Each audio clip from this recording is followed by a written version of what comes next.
Hello guys, আসসালামু আলাইকুম। Welcome back to my another video. Rohan ব্লগসের পক্ষ থেকে সকলকে জানাই স্বাগতম। ভিউয়ার্স, এই মুহূর্তে আমি আছি আমাদের দেশের যে পুরাতন আমলের প্রাচীন আমলের যে পুরাতন রাজবাড়িগুলো ছিল তার কিছু ধ্বংসাবশেষ এখনও লক্ষ্য করা যায় বিভিন্ন গ্রামে। এরকমই একটি জায়গায় আমরা এসেছি। এটা হলো বাইশেরী ইউনিয়নের মধ্যে সাতানি নামক স্থানে অবস্থিত। আজকে ভিডিওতে থাকছে এই সাতানি দেখার মতো কি কি জায়গা আছে এবং এখানে আসলে আপনি কি কি দেখতে পারবেন এবং কিভাবে আসবেন তার পুরো ভিডিও থাকছে আজকের ভিডিওতে। তাই সম্পূর্ণ ভিডিও দেখার জন্য সাথে থাকুন। ভিউয়ার্স, আমরা আস্তে আস্তে প্রবেশ করতেছি সাতানি জমিদার বাড়ির রাস্তা দিয়ে সামনের দিকে। এখন এখানে বসবাসের অনুপযোগী জায়গা। এটি ছিল সাতানি জমিদার বাড়ির প্রবেশদ্বার। এই পাশের আর যে দুইটি বিল্ডিং দেখছেন, আমরা ধারণা করেছি এবং ভিতরে দেখে বুঝেছি যে এটা ছিল একটা উপাসনালয়। আগের কালের জমিদাররা বেশিরভাগই ছিল হিন্দু ধর্মাবলম্বী। সনাতন ধর্মাবলম্বী হওয়ার কারণে তাদের পূজা এবং মূর্তির ঘর ছিল। শুধুমাত্র এই একটা বিল্ডিংয়ে দেখেছি যেটা এখন পর্যন্ত দরজা লাগানো আছে, বাকি কোনোটাই দরজা নাই, সবগুলোই উন্মুক্ত। এই যেটা দেখছেন এটা হলো দোতলা বিশিষ্ট একটি ভবন। একটু কাছে গিয়ে ভিউয়ার্স আপনাদেরকে আমি দেখাতে যাচ্ছি। কোনো রড এবং কোনো বেজ ছাড়া এত সুন্দর এবং এত বিশাল ভবন তারা কিভাবে নির্মাণ করছিল তা আমার বোধগম্য নয়। ভিউয়ার্স, চলুন সামনে যাই আস্তে আস্তে। এখানে সামনে আরো বেশ কয়েকটি বড় বড় উঁচু উঁচু ভবন লক্ষ্য করা যায়, কিন্তু গাছপাতা ও তরুলতার কারণে সব ভবনগুলো এখন ঢেকে গিয়েছে। চলুন আমরা দেখার চেষ্টা করি এর ভিতরে কি কি আছে।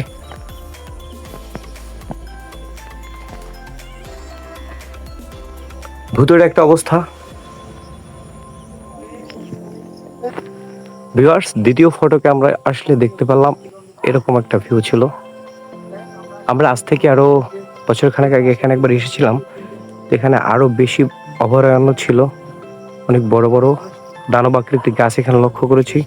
ভিউয়ার্স, লক্ষ্য করলে দেখবেন যে জরাজীর্ণ অবস্থায় আছে এখানকার ভবনগুলি সব। ভিতরে প্রচুর অন্ধকার, গাছপালা এবং লতাপাতায় ঢেকে গেছে সবগুলো ভবন।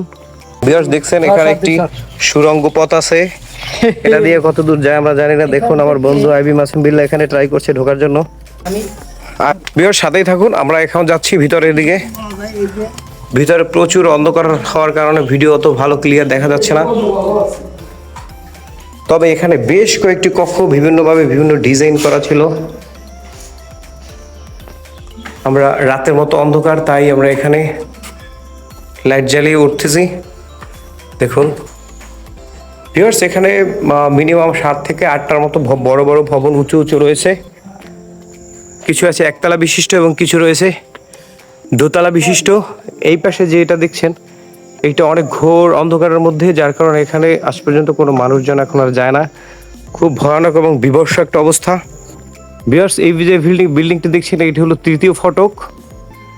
এখানে প্রতি ফটকে প্রায় 3 থেকে 4টা করে বিল্ডিং রয়েছে।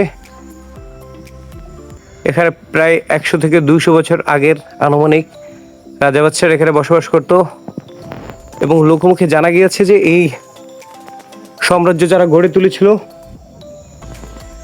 তারা অনেক অত্যাচারী ছিল। দেখুন গাছের শিকড়গুলো উপরের দিকে গাছ হয়ে নিচের দিকে নেমে গিয়েছে, অনেক ভয়ঙ্কর একটা অবস্থা। ভিউয়ার্স, আমরা এসেছি দ্বিতীয় ফটকের একটু কর্নারে। স্যাঁতস্যাঁতে এবং শ্যাওলা পরে বিল্ডিং, সেটা চেনাই যায় না, জাস্ট একটু দেরি হয়ে যাওয়ার কারণে অত ভালো করে আমি দেখাতে পারিনি। ভিতরে প্রচুর অন্ধকার দেখাচ্ছে। এই কোন সিঁড়ি বেয়ে আমরা উপরের দিকে উঠেছি। একটা ভবনের দোতলায় আমরা ছাদের উপরে আমরা উঠতে পেরেছি। দেখুন এখানে কি ভয়ঙ্কর একটা অবস্থা বিরাজমান, গাছপালায় ভরপুর হয়ে আছে। আপাত দৃষ্টিতে দেখলে মনেই হবে না যে আপনি একটি বিল্ডিং এর ছাদের উপরে আছেন। কয়েকশো বছরের পুরনো বিল্ডিং হওয়ার কারণে এখানে বিভিন্ন ধরনের গাছপালা জন্মে গিয়েছে এবং প্রচুর অন্ধকার এবং ভয়ানক একটা অবস্থা বিরাজমান। ভিউয়ার্স, এখানে আরো একটি বিল্ডিং দেখা যাচ্ছে। মনে হচ্ছে যে এখানে একটি শৌচাগার বা বাথরুম ছিল।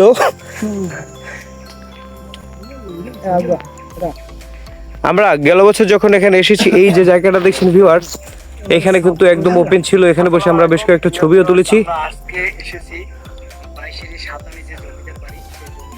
এ দেখুন, এইটা হলো একটি ডুমুরের গাছ, প্রচুর ফলন ধরেছে। নানান ধরনের হাজারো প্রাকৃতিক দৃশ্য আপনি এখানে লক্ষ্য করবেন, এবং এখানে আসলে আপনি হাজারো প্রাকৃতির মাঝে হারিয়ে যাবেন, এবং হাজারো ধরনের গাছপালা লতাপাতা এখানে আপনার চোখে পড়বে। দেখুন, ছাদ থেকে সরাসরি সিঁড়ি দিয়ে নামার একটা ব্যবস্থা এখানে আছে। আপনাদের একটা অবিশ্বাস্য বিষয় দেখাচ্ছি। কত পুরাতন বিল্ডিং হলে এখানে শামুক, ঝিনুক এবং বিভিন্ন পোকামাকড়ের বাসা এখানে তৈরি হতে পারে, তারই একটা বাস্তব চিত্র আপনি দেখছেন। দিনের বেলা আমাদের লাইট জ্বালিয়ে তারপরে ভিডিও করা লাগতেছে। আমার সাথে আছে ছোট ভাই মাসুম, এবং আর এক মাসুম আছে, আইবি মাসুম বিল্লা। দেখুন, এই পিছনের ফটক বা পিছনের দরজা দিয়ে আমরা একটু বাইরের দিকে দেখাই। গাছপালা যাওয়ার জন্য এই পাশে আর বেশ কয়েকটি ভবন আছে, কিন্তু সেখানে যাওয়ার কোনো রাস্তা অথবা পরিবেশ নাই, এবং অনেক ভয়ানক একটা অবস্থা, সেখানে যাওয়ার আমাদের সাহস হয়নি। বিল্ডিংগুলো অনেক জায়গায় ফাঁকা ধরে গিয়েছে ভিউয়ার্স। দেখুন, অনেক ঝুঁকিপূর্ণ বিল্ডিং, তারপরেও মানুষজন উঠে এখানে দেখে। দেখুন, অনেক কন্টেন্ট ক্রিয়েটর এখানে কন্টেন্ট ক্রিয়েট করতেছে।